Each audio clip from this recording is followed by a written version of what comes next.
नमस्कार, मैं हूं आपके साथ अनुष्का राय और आप देख रहे हैं आरआर पत्रिका टीवी। रविदास जी को पढ़ने से रूढ़िवादी परंपराओं का परित्याग हो सकता है। यह बात अखिल भारतीय रैगर महासभा के राष्ट्रीय अध्यक्ष बीएल नवल ने समाज को संबोधित करते हुए मुख्य अतिथि पद से बोल रहे थे।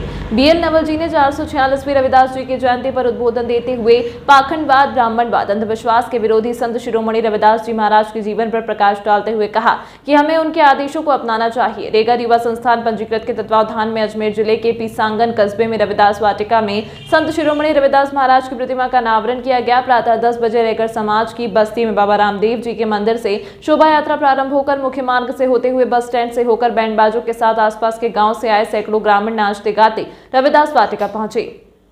कार्यक्रम के अध्यक्ष कमल बाकोलिया, पूर्व मेयर अजमेर ने की। समारोह की विशिष्ट अतिथि दुर्गालाल जी कर्नल, राष्ट्रीय उपाध्यक्ष रैगर महासभा, प्रधानाध्यापक अनिल आर्य थे। कार्यकारिणी के पदाधिकारी शिवराज, मुकेश कुमार, नीरज जागृत कार्यक्रम में विशिष्ट अतिथि समाजसेवी बाबूलाल नवल ब्यावरा, सवालाल चौहान, सरपंच ग्राम पंचायत नाले गांव, राकेश चौहान, ब्लॉक कांग्रेस अध्यक्ष पीसांगन, नितिन गोस्वामी, सरपंच गोहाना, श्यामलाल सिंघाड़िया, अध्यक्ष जेतारण पट्टी, चंचल बालोटिया, कांस्टेबल धुवला, मांगीलाल मंडरावलिया, जागृत पूर्व जिला अध्यक्ष युवा प्रकोष्ठ अखिल भारतीय रैगर महासभा, श्रवणलाल जाटव, सुखलेल अरटिया, महामंत्री विजयनगर रेगा छात्रावास, दुर्गालाल देवल, AEN विद्युत विभाग आदि उपस्थित थे। कार्यक्रम को मंच संचालन हितेश फुलबारी ने किया।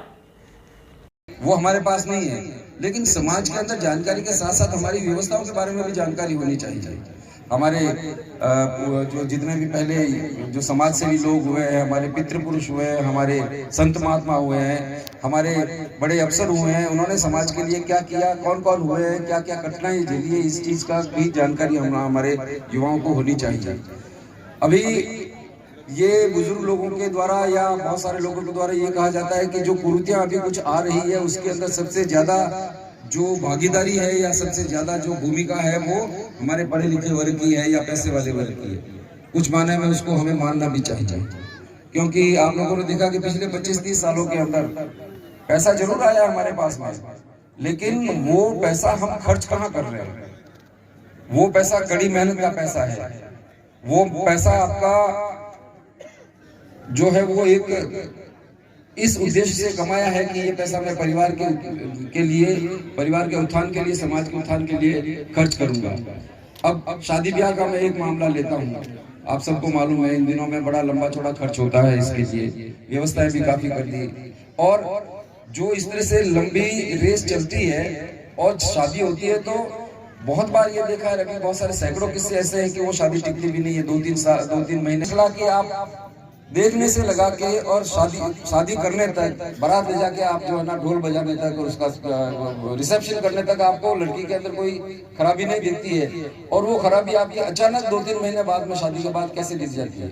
इसका मतलब क्या है? इसका मतलब है कि या तो आपको आदमी की परख नहीं है, या तो आपको परिवार की परख नहीं है, और या फिर आप लालची हैं, आपका उद्देश्य कुछ और था, इस वजह से इस घर में उस बच्ची से शादी की है। ऐसे लोगों से सावधान रहने की जरूरत है।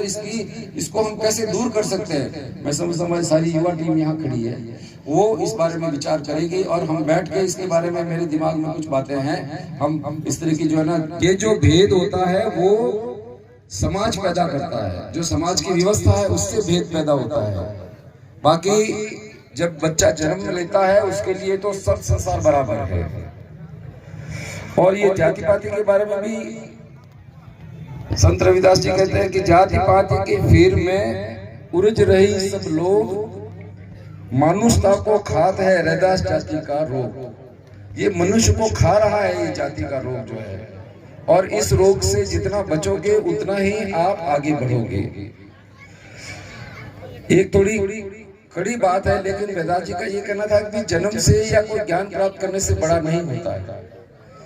जाति के आधार पे आप अगर किसी को तोलते हो कि ये ब्राह्मण समाज में पैदा हो गया, ब्राह्मण परिवार का अगर बनता है तो वो बहुत ज्यादा कोई इंटेलिजेंट होगा, बहुत ज्यादा बुद्धिमान होगा, ऐसी बात नहीं है। अगर उसमें गुण नहीं है और वो बुद्धिमान है तो कोई काम का नहीं है। लेकिन अगर कोई गुणी जन चंडाल परिवार में भी पैदा होता है तो उसको समाज के अंदर पूजा जाना चाहिए। इसके बारे में रैदास जी बोलते हैं कि रैदास ब्राह्मण मत पूजिए जो होवे गुणहीन, पूजिए चरण चांडाल के जो होते गुण प्रवीण। तो गुण अगर प्रवीण चांडाल के हैं तो उनके पांव पूजने चाहिए।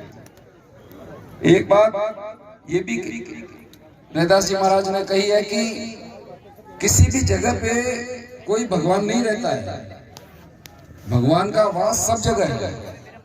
वो ना मंदिर में रहता है, ना मस्जिद में रहता है, ना और कहीं रहता है। तो उसके बारे में रैदास जी का कहना है कि मस्जिद सो कुछ छिन नहीं, मंदिर सो नहीं प्यार, दो में अल्लाह राम नहीं के रैदास चमार। दोनों में ही, न तो मस्जिद में है ना मंदिर के अंदर, दोनों जगह पे कोई न अल्लाह है ना कोई राम है। अल्लाह और राम है तो आपके हृदय में है और आपकी पूजा के अंदर है। इसलिए ये जो पाखंड है, ये जो दिखावा है, उससे हमें दूर रहना चाहिए, इन प्रपंचों में नहीं पड़ना चाहिए। जो मानव जाति है उसके लिए काम करना चाहिए। तमाम महत्वपूर्ण खबरों के लिए देखते रहिए RR पत्रिका TV।